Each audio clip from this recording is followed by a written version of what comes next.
3வது நாள் போருக்கு திருப்பியும் என்ன பண்ணுறாராம் பானுகோப்பன். அதாவது 2வது நாளைக்கு சூரபன்மன் மாயாவியாக மறைஞ்சிட்டாரு. 3வது நாள் திருப்பியும் பானுகோப்பன் யார் சூரபத்மனோட பையனே என்ன சொல்கிறாராம், அப்பா இன்றைக்கி நான் போகிறேன், போய் நான் முருகனை ஜெயிச்சுட்டு வரேன் அப்படின்னு சொல்லும்போது மாயி, அதாவது சூரபத்மனுடைய அம்மா பானுகோப்பனுடைய பாட்டி என்ன சொல்கிறாங்க, அப்பா நீ போகாத, முருகன் சாக்ஷாத் பெருமாள், அவனால் நம்மளால் ஜெயிக்க முடியாதுப்பா, அதனால் நீ போகாத அப்படின்னு சொல்லி குன்றினை குண்டூசி கொண்டு நகர்த்த முடியுமா அப்படின்னு சொல்லி மாயி கேட்குறாங்களாம். ஆனால் என்ன பண்ணுறாரு பானுகோப்பன், இல்லை நான் போவேன், நான் போய் ஜெயிச்சுட்டு வரேன் அப்படின்னு சொல்லி 3வது நாள் போருக்கு திருப்பியும் பானுகோப்பன் வராரு. 2 நாள் அவங்க நிராயுத பாணியாக வந்தாங்க இல்லையா. ஆனால் இந்த வாட்டி 3வது நாள் போருக்கு மாயா பாசம் அப்படின்னு சொல்லி ஒரு ஆயுதத்தை என்ன பண்ணுறாராம் பானுகோப்பன் எடுத்துக்கிட்டு வராரு போருக்கு. காலை தொடங்கி மாலை வரைக்கும் அந்த போரானது நீடிக்குது.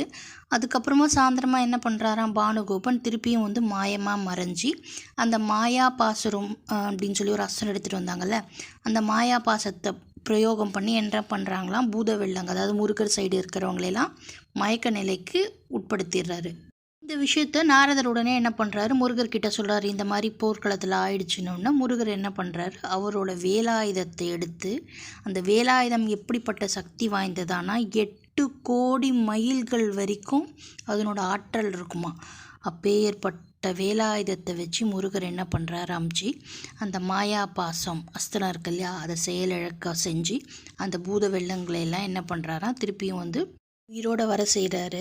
அன்னைக்கு இரவே, அதாவது 3ஆவது நாள் நைட்டே என்ன பண்ணுறாராம், முருகரோட அந்த தூதுவர் இருக்கார்ல வீரபாகு, அவர் என்ன பண்ணுறாரு, வீரமகேந்திரபுரத்தில் தான் சூரபத்மனோட ஊர், அந்த ஊருக்கு போய் அக்னி அஸ்திரம் போட்டு வீட்டெல்லாம் எரிக்கிறாராம்.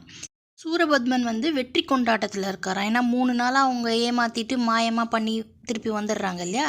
ஸோ அந்த வெற்றி கொண்டாட்டத்தில் அவர் இருக்கும்போது நடுவுலையே சூரபத்மனுக்கு 4 பசங்களாம். அதில் 2வது பையன் அந்த போரில் இறந்து போகிறான், அந்த எரிக்கிற அந்த போரில் இறந்து போகிறான்.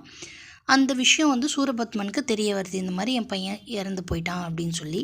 அப்போது 3வது பையன் அவர் பேர் இரணியன் அப்படின்னு சொல்கிறாருங்க. அவர் என்ன சொல்கிறாரா, அப்பா அவர் பரம்பொருள் பெருமாள், அவரோட பெருமை எப்படியாப்பட்டதுன்னா அவர் கங்கையினோட புதல்வன், கார்த்திகேயன், முக்கண்ணன் மைந்தன், ஆதி அந்தம் இல்லாதவன். ஆதினா ஸ்டார்டிங், எண்டிங்கில் ஆதினா ஸ்டார்டிங், அந்தம்னா எண்டு, ஆரம்பமும் முடிவும் இல்லாத பெருமாள் பாவன், அவன்கிட்ட நம்மளால் ஒன்றும் பண்ண முடியாதுன்னு சொன்னான்.